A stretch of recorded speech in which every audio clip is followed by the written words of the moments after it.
So I just wanted to give you a little bit of a background as to how I got into this subject of the daimon and what drew me to it. And really, it started as a kind of an investigation into a question I had around astrology. I'm practicing astrologer, and one of my many questions with astrology came about when I was contemplating free will and predetermination. And I think some of this is very similar to, like, when you enter into a relationship with any human being, and you can come up with these kind of questions like doubts. Where is this going? How do they feel about me? Like, will they love me even when I'm not at my best? And I had quite similar concerns when I got into a relationship with astrology. Questions like, how can astrology possibly work? Does this mean my life is completely predetermined? And if it is predetermined, why would my actions matter?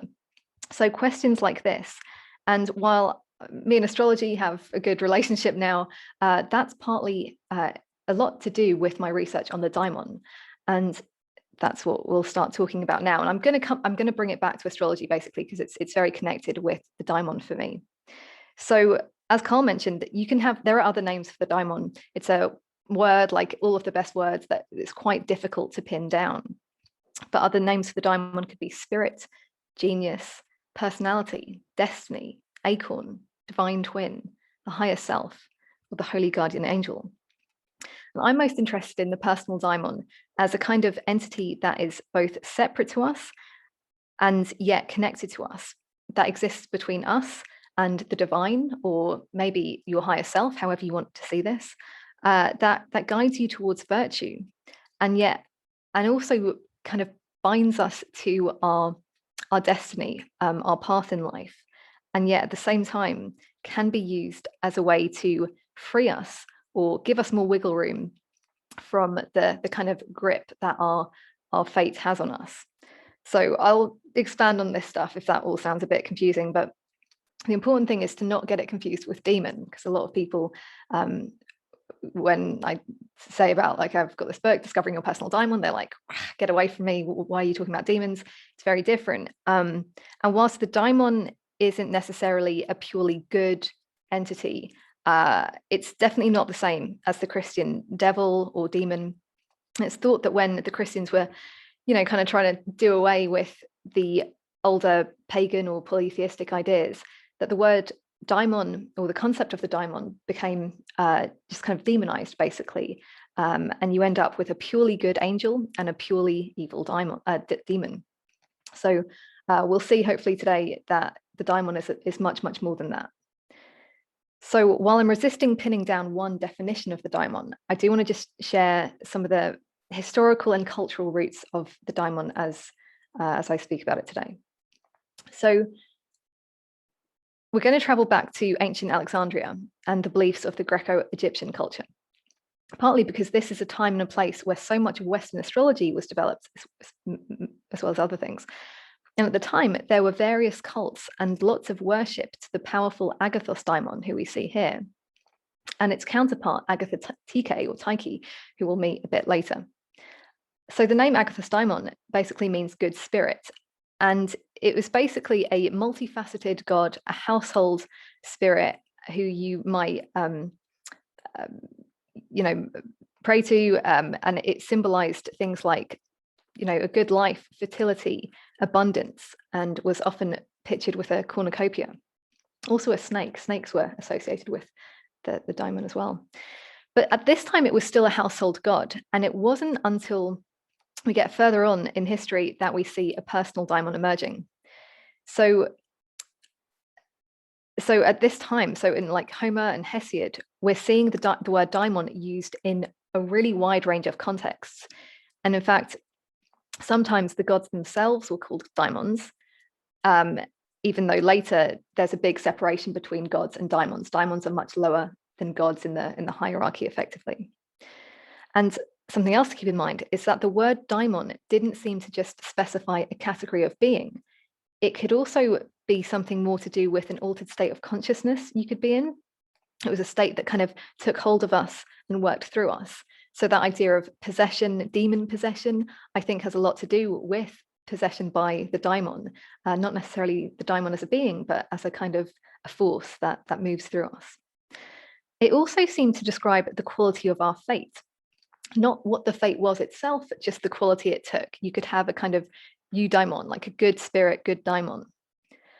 So this cheerful fellow here, as you probably know, is Socrates. And I have him here because Socrates had arguably one of, if not the most famous personal daimon or daimonian in all of Western cultural history. So with Socrates, the daimon becomes a personal guide, not just an external entity or force or kind of fate. It actually took a much more personal form. For Socrates, it certainly seemed to be a force for good, or at least one that he thought would be a good idea to follow. Famously, it's the reason he didn't flee the city of Athens to escape his death. The daimon urged him not to. It basically was just silent when he posed the question, should I do a runner? And that was kind of Socrates' experience with the daimon. It wouldn't tell him what to do, it would tell him what not to do. That's summed up nicely here in this quote. To confine, the daimonian coerces me. To create, it refuses me. So that's just something to keep in mind when you contemplate your personal daimon. Maybe your daimon isn't the kind that gives you these bright flashes of insight or, whispers, telling you what to do. It's actually more of a feeling that might tell you you're on the wrong path or, not this, not that. Also, I just literally learned today that the word daimonian refers more to the sign of the daimon, or literally the daimonic thing. So not a daimon directly, more of the omen that the daimon brings. So that's kind of interesting. If you ever see daimonian associated with Socrates, that's kind of why. It's like the omen of the daimon. So Plato was the one that we know wrote, most of what we know about Socrates down, and further elaborates on this idea of the daimon. And arguably he had the most influence on not only my concept of the daimon, but on many of the great minds that we're going to be looking at today. So he places the daimon lower in the cosmology than previous thought. So if you can see, hopefully you can see my cursor on the screen, but what we're looking at in the middle there is Earth. Then you have the 7 planets moving outwards, and then the fixed stars. The daimon existed between the moon and Earth in this kind of sublunary portion. Plato also suggested that we're each born with a unique daimon or guardian spirit who oversaw our experiences, our fate, and had a duty to hold us to that particular path. And this is what we see in the myth of and this is really, I don't know, it's a myth that really speaks to me.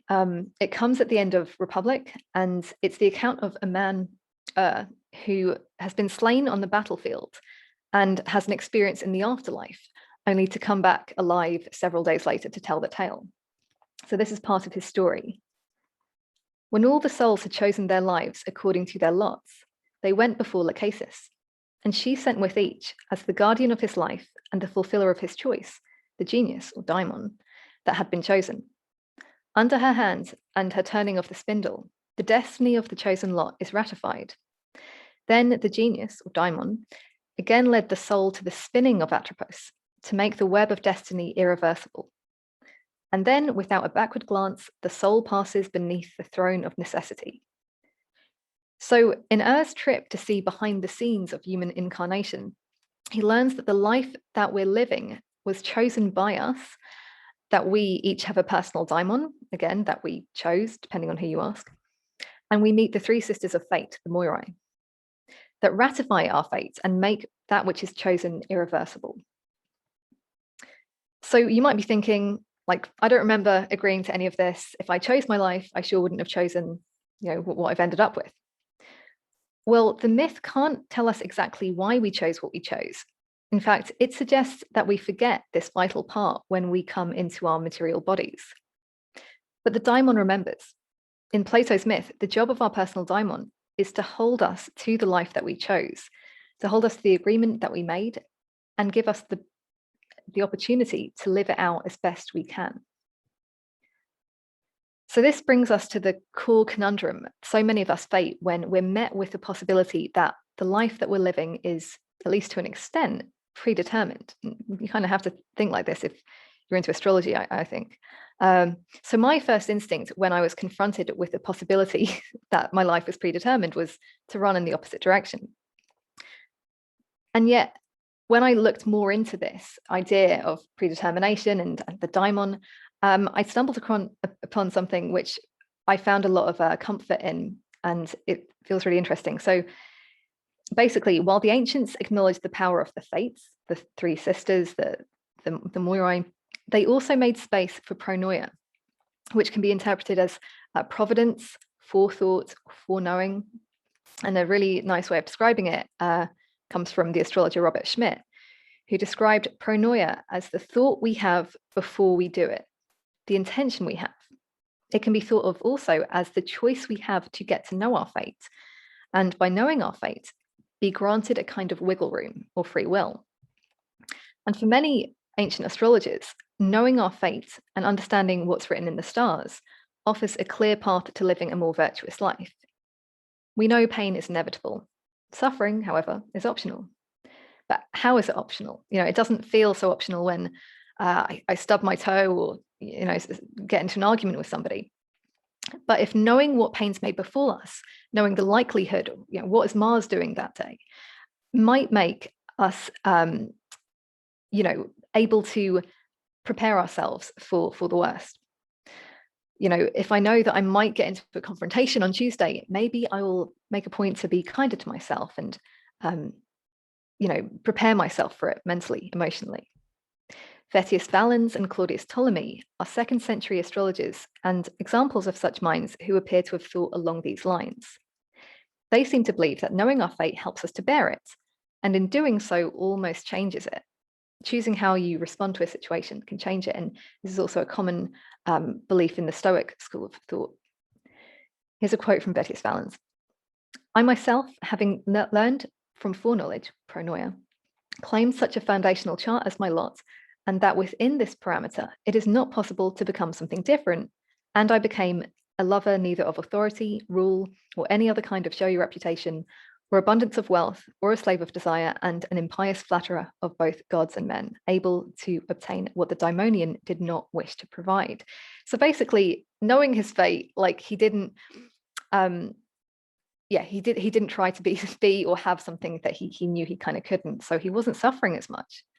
He also compares himself to a servant with an abusive master. He might not have the choice to be free from the master, but he can, using his God-given intelligence, his pronoia, make life a bit easier on himself. He can learn what to do or not to do to avoid getting extra punishment from the master. An example might be finding yourself in a dull job, and for some reason I think of like licking envelopes. And even though you might not have a choice to have a different job, you decide to become the best envelope licker that there ever was. You might be promoted, you might not, but the pride you choose to take in your job is what changes the experience of it and potentially can change the quality of subsequent events.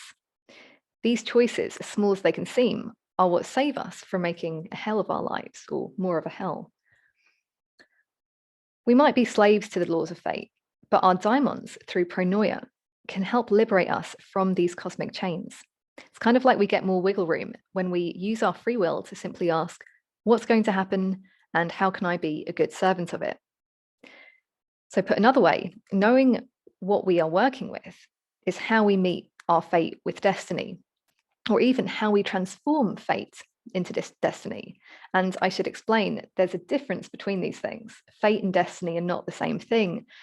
You could say fate or fortune, same thing. Daimon or destiny, same thing, but they're different from each other. So here's a nice quote from the psychiatrist Alexander Lowen, which I think explains this really well. He says, destiny or daimon is related to the word destination.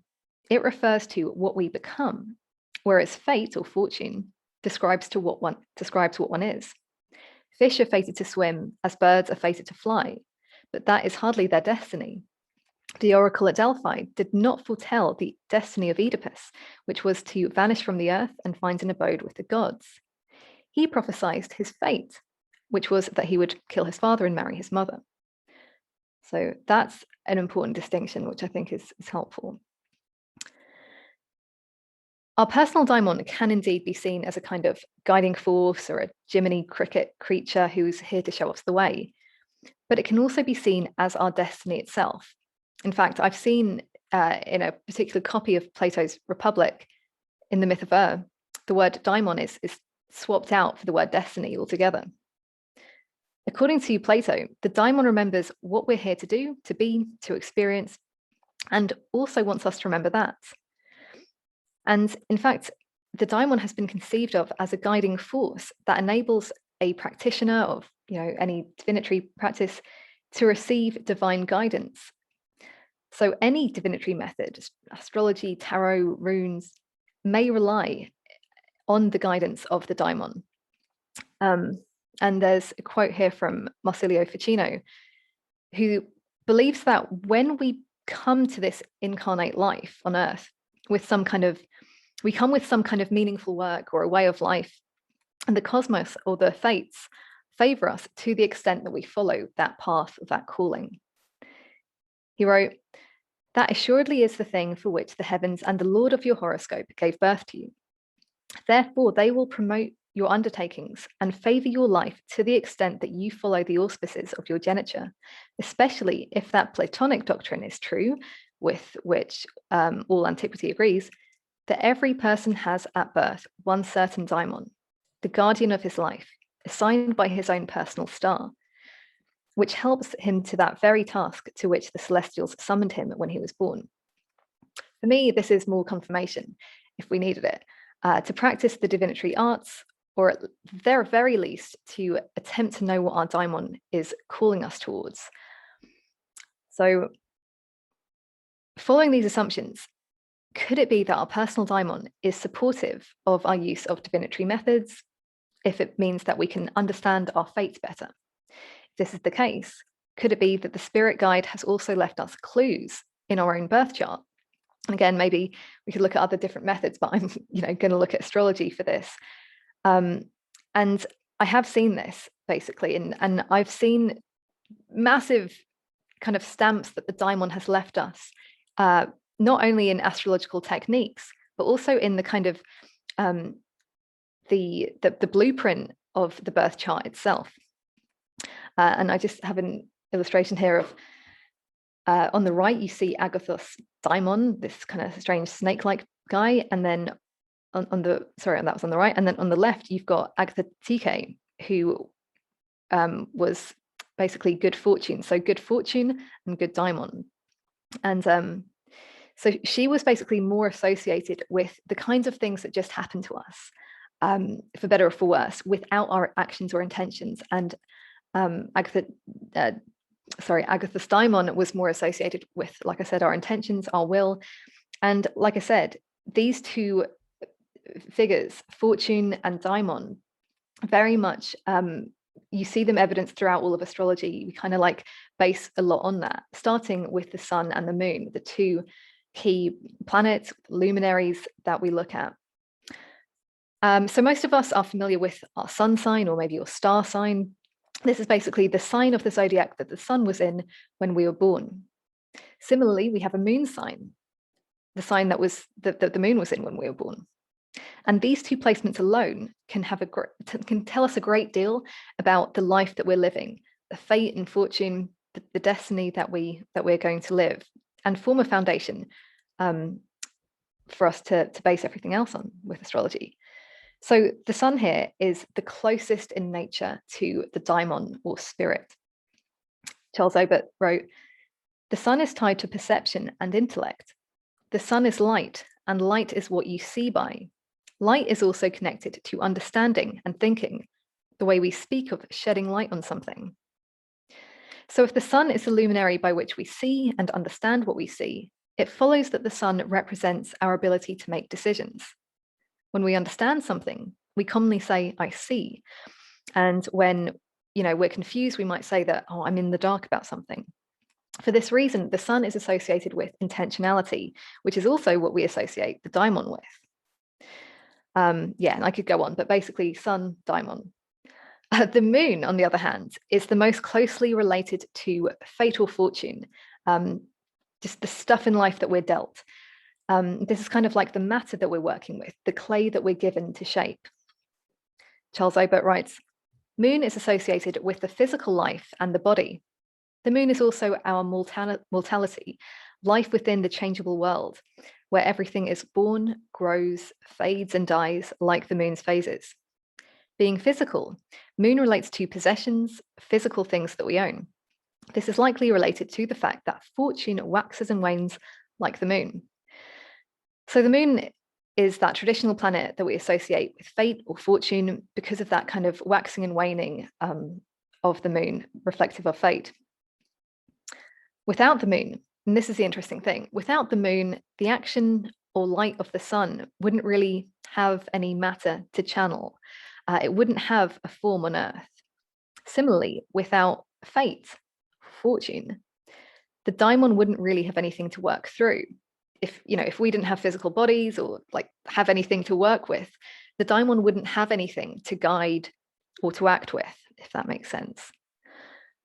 The other place, and here's just, I can send people these slides if they want them, but these are just some kind of significations of the sun and moon in astrology. And basically, all of these are quite closely related to the nature of daimon, and these that we associate with the moon are all quite related to fortune.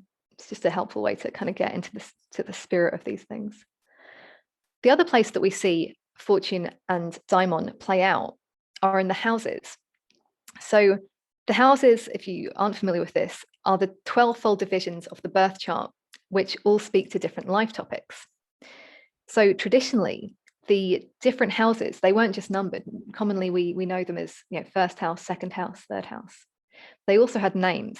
I don't have them all on here, but some of the names are, for the first house was the helm, the fifth house was good fortune, the sixth was bad fortune, and opposite the fortune houses were the daimon or spirit houses.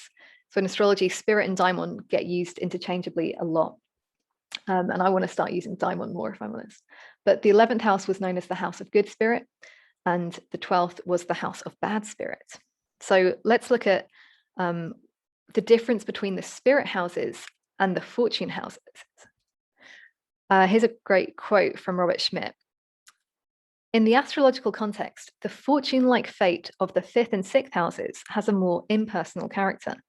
It's when you go downtown to buy something and accidentally meet up with someone who owes you money, who pays you the money that he's owed you. So that's 5th house fate, good fortune.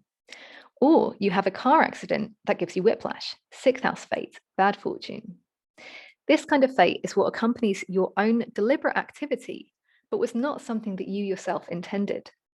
By contrast, the spirit-like fate wears a more personal face, as when fate seems to embody itself in a benefactor or good angel, that's 11th house fate, 11th house fate or good daimon, or in an enemy who despoils you like an evil demon, 12th house fate, bad daimon. This kind of fate can be a godsend and the fulfillment of your expectations, or else the material manifestation of your worst fears. So let's just look at these two daimon houses in a bit more depth. The 11th house speaks to the people and experiences that lift us up, that help us out. It's the friend who puts in a good word for us and gets us the job. It's the community who inspires you to develop a new skill or take on a more public-facing role. It's the house of hopes, ambitions, and dreams. It's what we aspire to. And basically, you can think about it as planets in the 11th house become planets in the 10th, like an hour or two later. So, and the 10th house relates to peak moments, eminence, being public in the world, our careers often. With the 12th house, this is a house that speaks more to obscurity, challenges, periods of isolation and exile. In other words, it's everything that carries us away from the world, or at least the public world. It was associated with shipwreck, literally and metaphorically. I think we can admit there are, times when we feel like we've been carried off course, we're isolated, or, we're in quarantine or something. Also, even if something feels difficult, it doesn't mean that we're actually getting carried away from the path that the daimon wants us on. It might feel that way, but I still believe, because the 12th house is a house of daimon, that it's more descriptive of the difficult experiences that are still aligned with our path, but like I said, are a heck of a lot more difficult. So just remember that the 11th and 12th houses speak to destiny, not just the random, slings and arrows of fate. And I would also say that if you've got planets in like the 12th house, but not the 11th house, that doesn't mean that you're just screwed and you only have like bad daimon experiences. With traditional astrology, it's not so much where the planets are in the houses. It's like you've all got an 11th house and a 12th house. So we'll look to the ruler of those houses. And maybe this is something we can talk about more in the Q&A. I'm just going to go through a couple of quick examples as to how I would read a chart like this. So we're looking at James Dean's chart. So he had the sun in the 11th house, the place of good daimon. However, the sun is in Aquarius in its exile or detriment. So the sun isn't a kind of typical happy-go-lucky sun here. And the other thing that a sun in Aquarius it might represent is a sense of rebellion, being on the outside of society. And he was, of course, famous for the film Rebel Without a Cause and kind of playing this outsider, someone rejected or who rejects society. So in a way, his outsider nature did kind of benefit him. That kind of bad boy persona is what elevated to him to 10th house fame. So yeah, there's more astrology to talk about there, but I'll move on. Joni Mitchell, here's another really interesting example. Somebody with, the malefics, both Saturn and Mars are in the 12th house, the house of bad daimon that we might associate with isolation from the world. And basically, Mitchell caught polio at age 10 and had to spend a lot of time in isolation to recover. That's a very 12th house experience.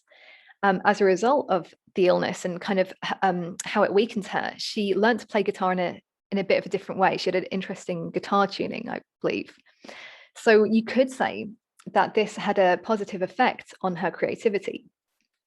And part of the way we would read this is that the ruler of the 12th house, so the planet that rules Gemini here, the 12th house sign, is in the 5th house, a house that we might associate with creativity. There's also a story, I don't know if we've got time to get into it, but an amazing story where she gave up her child for adoption, and yet this is arguably something that has really kind of fed her songwriting. So the 5th house also related to children, and again, this interesting link between the 5th house and the 12th house. Difficult 12th house experiences, being separated from her daughter, still kind of like fed into this creative kind of positive, I would say like positive daimon stuff. So what I was trying to say with this example is effectively that 12th house experiences, although difficult, still feel, to me anyway, like their destiny. Joni Mitchell is arguably like one of the best guitar players, singer-songwriters of the 20th century, and it's not like she was only that because of her difficult experiences, but they really played into that. So circling back to where we began, the questions and concerns that I had in my early days of astrology. The dance of fate and destiny helped me to come to the conclusion that, yes, some things are predetermined, and yes, my actions do matter. And my reason for practicing astrology and studying the stars is to engage in that dance of fate and destiny, and to watch and wonder as I fall in step with the rhythm of the events that unfold. Seeing astrology in this light has given me much greater appreciation for the ancient divinatory language, as well as just the events of my life. Your daimon, or your destiny, is what you do with the lot you're given. It's how you meet your fate. Daimon is what you become, not what you are. It can be discovered at any moment, and you'll always be continuing to discover it whenever you ask the question, how will I meet my fate today? And I've got resources if people would like to learn more. And yeah, cool. Well, just real quick, if you'd like to learn more about this, I do have an online program starting on the 27th of January. We'll be meeting up on Zoom every week to go through this material in much greater depth. So I'll be talking about 4 astrological techniques in depth that relate to the daimon, as well as non-astrological techniques to connect with the daimon. And if you'd like to do this all at your own pace, then I've also got a book that Carl's been very generous to let me stock in Watkins, Discovering Your Personal Daimon.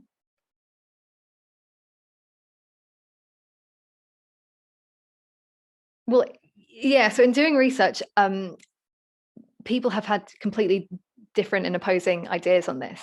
Part of the reason that I see the daimon personally as something external to myself is that I'm kind of coming from the more Platonic idea that there was a cosmology and the daimon kind of exists in its own right.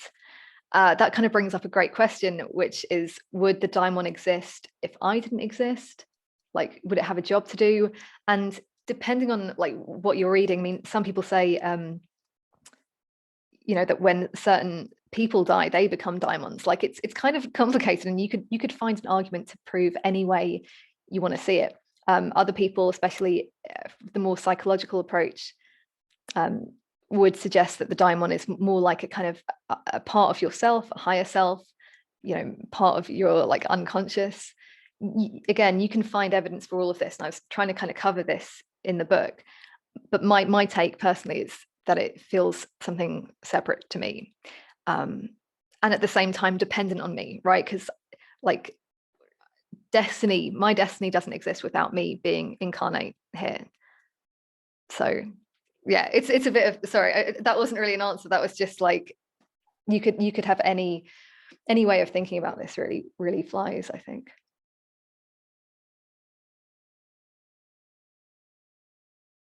The way I've come to see it is I don't think anyone's daimon, and this would be backed up by Neoplatonist Iamblichus. He didn't believe that anyone's personal daimon could be evil. That said, like I said, they're not fully good. They're not angels. The idea was that the daimons picked up passions and tendencies from the planetary gods, just like we do. So as much as any human isn't like perfect, neither is a daimon. And maybe some daimons are like more evil than others, like, who's to say? One thing I have noticed is that it seems to be that if you ignore your daimon or try to ignore it when you're kind of getting a clear message, that's when we really suffer. And yeah, I have lots of different theories on this, but it does seem to be that when we're ignoring those nudges, that's when the bad things happen. So.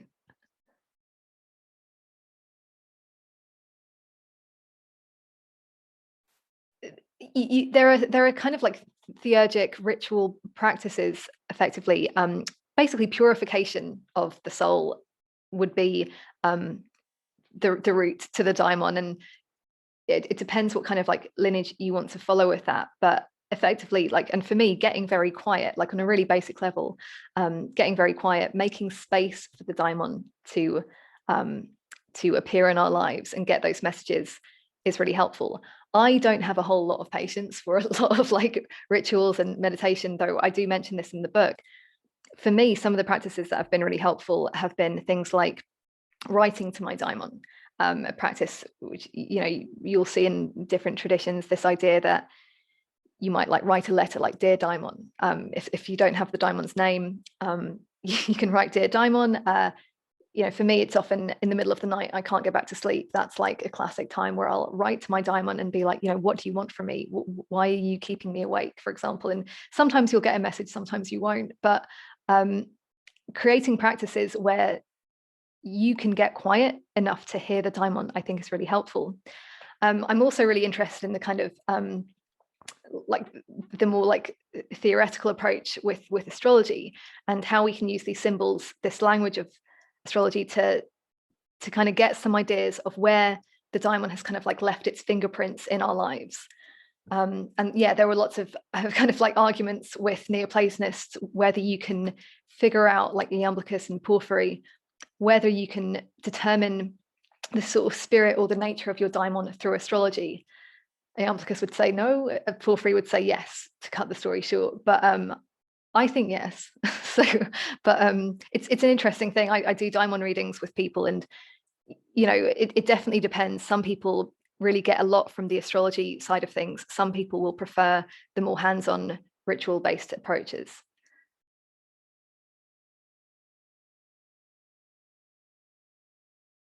Yes. I'll be honest, I don't know Campbell's work well enough because I've like watched interviews with him and I find him fascinating, but I've not read like The Hero of a Thousand Faces or anything. Yeah, I'm sure it could fit in. I don't have a lot to say on that, but now it makes me want to look at that. So thank you for the idea. I'm going to research it more.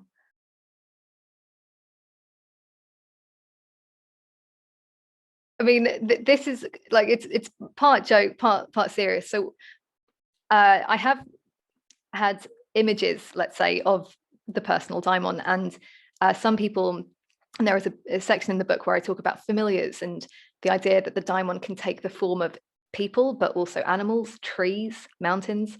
And for me, it came as the form of a fox, specifically a little snow fox, which is my mascot, made my good friend. And so I had to kind of acknowledge my own daimon, even if it was like a little insider joke on the front. So yeah, that's the cosmic fox. That's my daimon.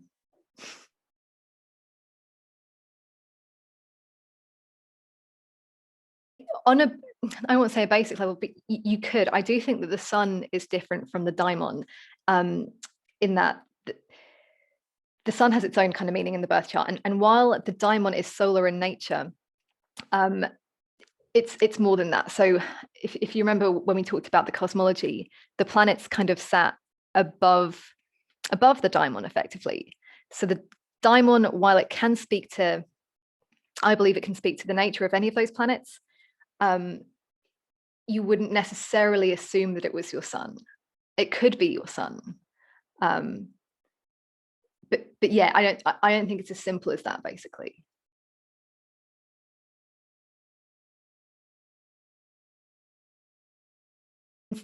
There are two different techniques. So one of them is finding the master of the nativity, and one of them is finding the lord of the nativity. And these are two potentially separate, sometimes the same planets.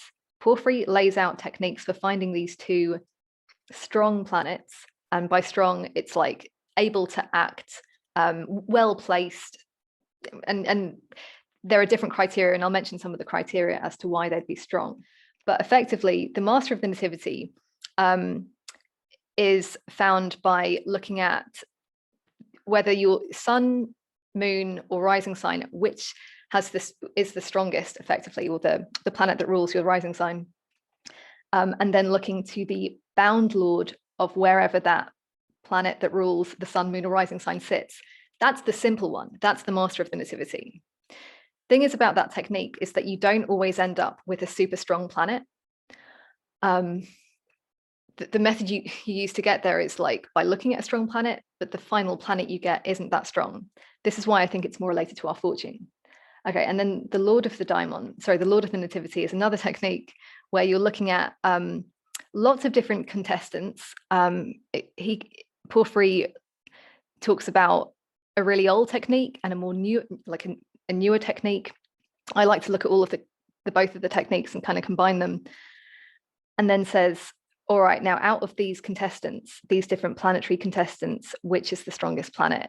Based on, one of the strong determining factors is it in an angular house? And the angular houses are 1, 4, 7, and 10. So we're doing all of this kind of like jiggery pokery, and Porphyry himself said this is one of the hardest, if not the hardest technique in all of astrology. It just takes a bit of time, and sometimes you're left with a tie between two planets. And that's when it's really interesting just to talk to somebody and try to work out their experience of those planets in their life. And ultimately, his idea was you're going to get left with a really strong planet that is most able to act as your personal daimon, or that most likely speaks to the nature of your personal daimon. Don't get it confused with the daimon. Your daimon isn't going to be the sun, moon. It's a daimon. It's not a planetary god. So yeah, that was his theory, and it was different astrologers. So he wasn't the only one. Many other astrologers came up with ways of figuring out what is the strongest planet in a birth chart. But he was one, I think, that spoke the loudest on it relating to the daimon somehow. Iamblichus would say that astrology was too kind of like earthly. It doesn't speak to the higher divine nature of the daimon, but Porphyry did. So yeah, it's up for debate still to this day.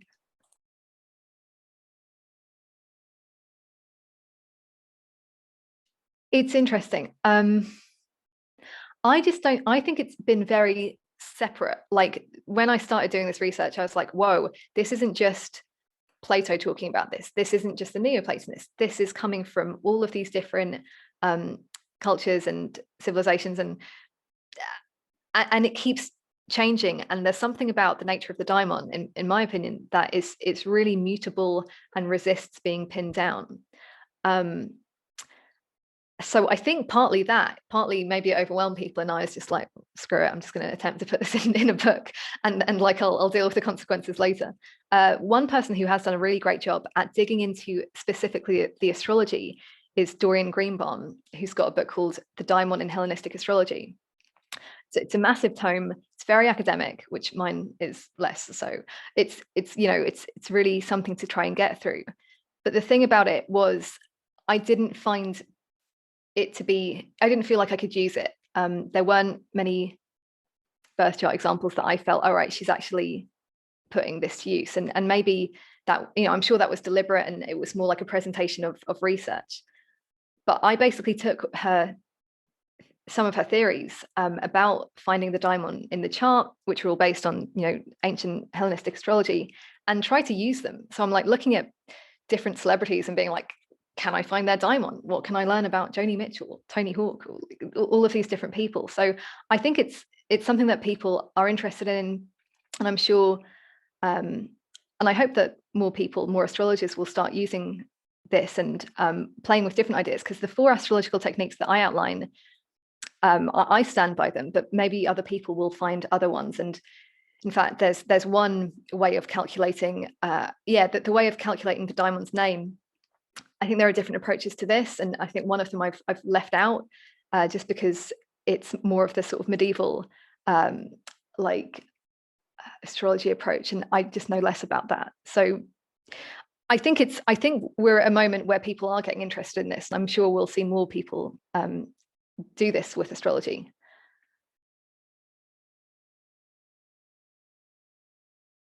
Usually you see it isolated to one or the other. So you might see the daimon mentioned in some like kind of new agey books, and you might see the daimon mentioned usually as like the HGA in more like Golden Dawn stuff. Like so I'm like not other than like my allegiance to astrology, I don't think I'm too biased. I try to present a lot of different approaches because I think it's really fascinating. I think it's amazing that the daimon can pop up in so many different places.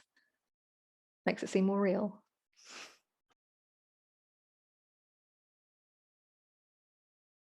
Sure, it's hard, and it's something that like I had a big kind of guilt trip, especially after I published the book. I remember feeling for a while like, oh my God, I think the daimon's left me. Like I don't. So one of the ways I've connected it to my life is it very much shows up in a kind of fifth housey creative way. So I've always associated, not always, but since I've been doing this research and learning about the daimon, I'm like, oh yeah, so it's the thing that's driven me towards my like artwork and writing and things like that.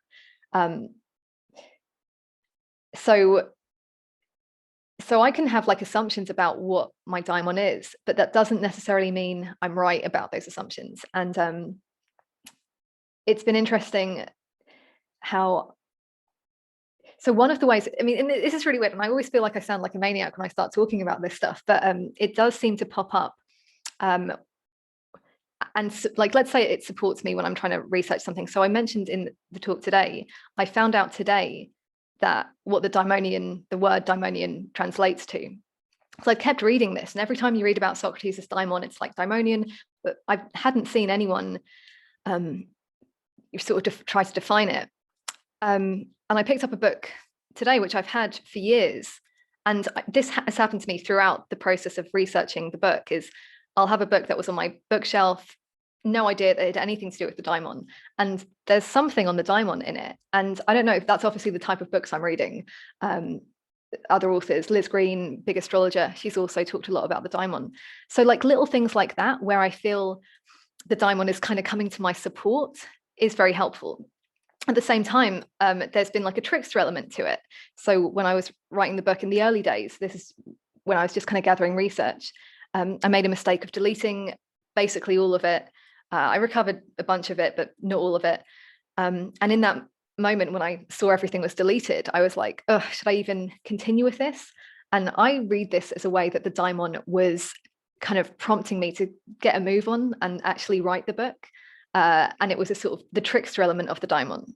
So again, it's a fun, imaginative journey that you can take with your daimon. And yeah, there's much more to be said, but I think the daimon says that that's probably enough on my personal daimon.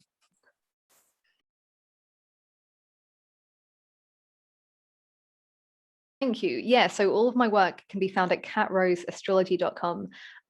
So I've got astrology readings, daimon readings. You'll see links to buy the book. Also go to Watkins and pick up the book there.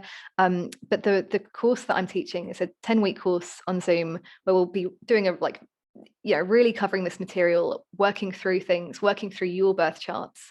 And that starts on January 27th. So the information is at catroseastrology.com.